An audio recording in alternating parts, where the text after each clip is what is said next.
And counter to that, what impact does someone who is not in optimal shape have on the rest of the team and on incident outcomes? And I'm going to throw this back to Andy and to Chief Streich. Andy, you go first, Chief. You go first, Chief. All right. Hello, everybody. Jerry Streich here from the Twin Cities in Minnesota in the United States. The optimal shape, or what is the optimal condition of a firefighter or an individual that you work with, is really the big question, right? Let's talk about physical shape. And I'll sort of throw out a scenario for you. I think there's enough people on the call and maybe viewing and in the world who knows who they may not want to go on a line with for one reason or another. And in my career, 32 years, I can think of several people that I thought, if I get on the line with this individual, I know that one, we're probably going to come out early, right? Because my cardiorespiratory is probably in a little better condition. I'm controlling my breathing, whatever it is. And two, the concern that may be an individual that I may have to get out of a scenario when I'm trying to mitigate a problem, right? So how does an individual affect your outcomes on a fire scene related to their physical health? It can have tremendous impacts. It can also have a positive impact. And I believe, and always have, I came into the fire service young. I came out of the military as a combat medic, and I had this expectation that the fire service was very similar. And we had a loyalty to one another. We had to be loyal to one another in our battalions and in our platoons, much like we have to in our companies and on the floor at the fire station, because no one else can do what we do. If I get hurt inside a IDLH environment, there's no one else that can come help me. The mayor can't help me. The police can't help me. No one else can help me but my partners. So then the question comes up, and I've been down this road myself in my own physical health and well-being many times, is what is optimal shape? We can look at marketing in the United States, and marketing would mean that I'm just a little skinny guy, and I should be buffed out and these big macho firefighters with all the muscles, but that isn't the case. And I think there's several people online, and hopefully you hear from Todd here in the future and others about what is optimal shape in the fire service or just as an individual. I think we're born to walk. We're born to, stay flexible and be able to lift, be able to carry the tools that are responsible to us on the scene when we're assigned a task. But I believe strongly that we have a loyalty to one another to maintain our fitness at whatever level that is, because there's no one else that can do our job. On the mental health issue, and it's been discussed, is we have to come to the fire station with a strong mental game. Now, all of us are on the lower part of the algorithm sometimes. And I like to talk about this when I teach is we all have an algorithm, right, in our organizations. And some of us are at the top and some of us are at the bottom.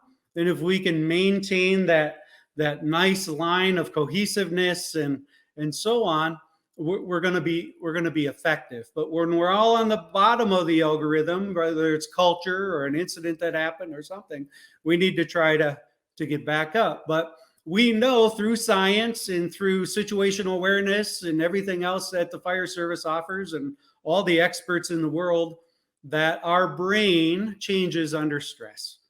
And our brain can have an impact on the simple things. For example, hearing, auditory exclusion, one of the first things to go when you're under a high stress, complex environment. And that can impact us if somebody's yelling for help or somebody's telling us not to open that door and we don't hear it because of our body and the science and the stress that changes our body. But it can impact the outcome of our incident. If I'm not in shape, we measure our success on the fire scene many times by time. Time is of essence. And if I can't get that extra minute of stretching to that bedroom because my alarm's sounding and my policy says not just Jerry go out, but we all go out, report to the next team who comes in, that can have a big impact. So, yeah, your health, mentally and physically, can have positive and negative outcomes on the fire scene. Andrew? Fantastic. Thanks, Chief.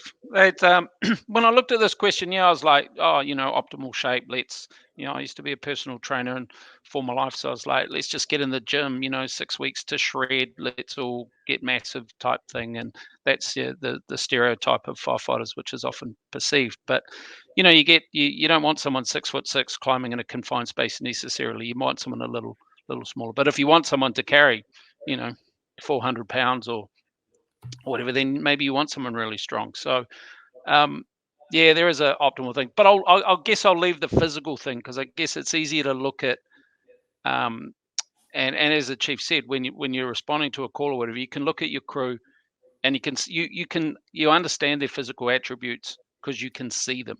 So I'll focus a little bit more on, I guess, the psychological attributes, and if someone's not in optimal shape, that way, because that can have significant impact, both good and bad, on the crew. And we know from some research that if someone is struggling or is under any sort of psychological distress, and if they're in a decision-making role, that can be detrimental. So they're more prone to making errors, and those errors, certainly on the fire ground, when they're time critical and you've got your crew's life in your hands sometimes on your decisions, or the public, that can have a detrimental effect. So if you're not in optimal shape psychologically, that has a massive impact on how you respond, but also how you interact with your crew, and you're part of and we've talked about this fire family.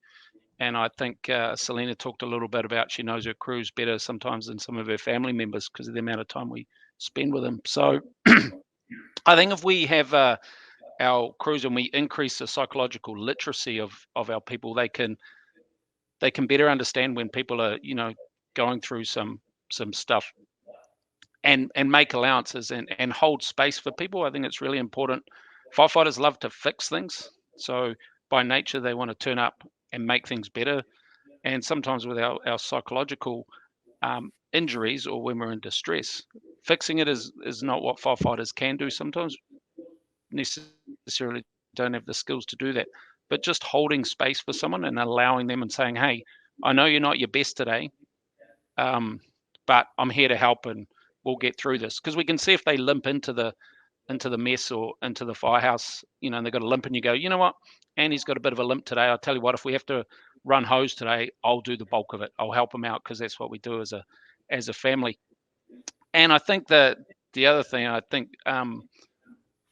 think Dan touched on it a little bit, is around listening, listening to people. And I know when I talk about well-being to some of our crews, I always say to them, listen with the intent to understand, not to respond.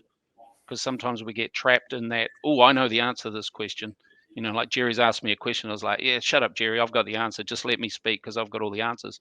But we don't allow people to actually share their issues and actually listen to them, because we want to, like, oh, no, I've got this. I can fix this. So I'd say around optimal shape, holding space for people is so important. But I think we're going to get who's the buffest firefighter around the world. Maybe we can have a competition later.